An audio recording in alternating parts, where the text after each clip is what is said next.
काही खोपोलीमध्ये आमचा सहकारी मित्र मंगेश काळोखे याची निर्गुण हत्या राष्ट्रवादी काँग्रेस पक्षाचे इथले जिल्हाध्यक्ष असलेले सुधाकर घारे आणि त्यांच्या सर्व सहकाऱ्यांनी मिळून तो कट रचून काल जी काही हत्या त्या ठिकाणी करण्यात आलेली आहे त्याचा आम्ही सर्व पहिल्यांदा सगळे शिवसेनेच्या वतीने आम्ही जाहीर निषेध करतो।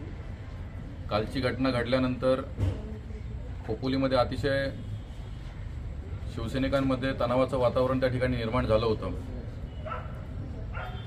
पोलिसांनी सुद्धा आम्हाला त्या ठिकाणी आश्वासन दिलं की त्या सर्व जे काही त्याच्यामध्ये आरोपी आहेत त्यांच्यावरती कठोरात कठोर कारवाई करून आम्ही त्यांना जेलबंद करू।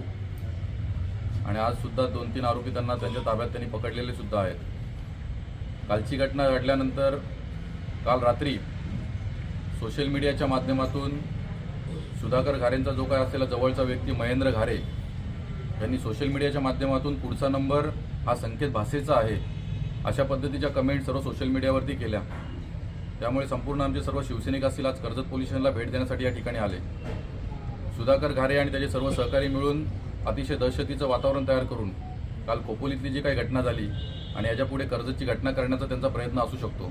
त्यामुळे माझं सर्व संपूर्ण पोलीस प्रशासनाला या ठिकाणी आव्हान आहे, नम्र विनंती आहे की महेंद्र घारेंनी जी काही आता कमेंट केलेली आहे की पुढचा नंबर हा संकेत भासेचा असू शकतो, तर कालच्या नंबरमध्ये सुद्धा महेंद्र घारेचा समावेश होता का याची सुद्धा सखोल चौकशी या संपूर्ण पोलीस प्रशासनाच्या माध्यमातून झाली पाहिजे।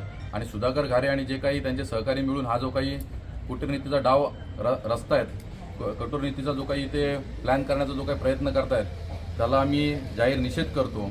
आम्ही सुद्धा शिवसैनिक आहोत, त्याच्यामुळे जे काही सुधाकर घारेने जे काही चुकीच्या पद्धतीने जाऊन आमच्या लोकांवरती हल्ले करून जे काही करण्याचा प्रयत्न करतायत हे त्यांनी थांबवावं हे या व्हिडिओच्या माध्यमातून मी त्यांना आवाहन करतो। तुम्हाला धमकी देणारा इसम नेमका त्याचं नाव काय आणि तुम्हाला कुठल्या माध्यमातून त्यांनी धमकी दिली काल आणि त्याची पार्श्वभूमी काय आहे? काल मंगेश काळोखे संदर्भामध्ये 2 आपल्याच पत्रकारांनी व्हिडिओ तयार करून ज्या सोशल मीडियावरती यूट्यूबवरती टाकण्यात आल्या होत्या आणि महेंद्र घारेच्या स्वतः अकाउंटवरून त्यांनी त्या व्हिडिओच्या खाली कमेंटमध्ये त्यांनी ती धमकीचं हे केलेलं आहे। परवा दिवशी जी काही खोपोलीला घटना झाली ही सुद्धा अशाच पद्धतीचं स्टेटस आणि कमेंटच्या विषयावरून करून त्यांनी ती केली होती आणि त्याचीच पुनरावृत्ती ते कर्जतमध्ये करतायत अशा एकंदरीत चित्र आम्हाला या ठिकाणी दिसतंय। त्यामुळे जो काही महेंद्र घारे आणि त्याला पाठिंबा देणारा सगळा सुधाकर घारे हे सर्व मिळून हे सगळे एकत्रित पद्धतीने ते डाव रचतायत आणि हा जो काही चुकीच्या पद्धतीने त्याने जायचा जो पायंडा या ठिकाणी पडताय हा अतिशय चुकीचा आहे आणि पोलीस प्रशासनाने यांच्यावरती कठोरात कठोर कारवाई झाली पाहिजे। कालच्या सुद्धा गुन्ह्यामध्ये सुधाकर घारे असतील, त्यांच्या पक्षाचे असलेले भरतभाई भगत असतील हे त्याच्यामध्ये आरोपी आहेत, त्याच्यामुळे त्यांच्यावर सुद्धा कठोरात कठोर कारवाई होऊन त्यांना जेलबंद लवकरात लवकर केलं पाहिजे। आमच्या जीवाला सुद्धा या ठिकाणी धोका तयार झालेला आहे, त्याच्यामुळे अशा पद्धतीने जाऊन ते चुकीचं राजकारण या ठिकाणी करतात। त्यामुळे माझं पोलीस प्रशासनाला विनंती आहे की त्यांच्यावरती कारवाई लवकरात लवकर व्हावी।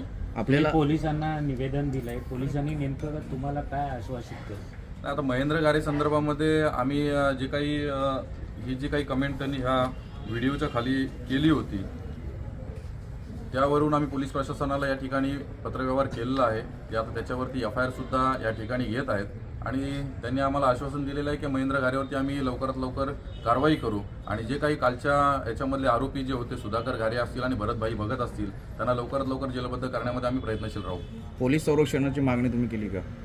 नाही, पोलीस आमचे शिवसैनिकच आमच्यासोबत पाठिंब्याने आहेत। पोलीस आम्हाला ते संरक्षण देतीलच आणि आम्ही कुठल्याही चुकीच्या मार्गाने त्या ठिकाणी काही जाणार नाही आहोत। त्यामुळे त्यांनी जे काही कालपासून जे चालवलं हे थांबवावं ही आम्हाला या माध्यमातून विनंती आहे। थँक्यू।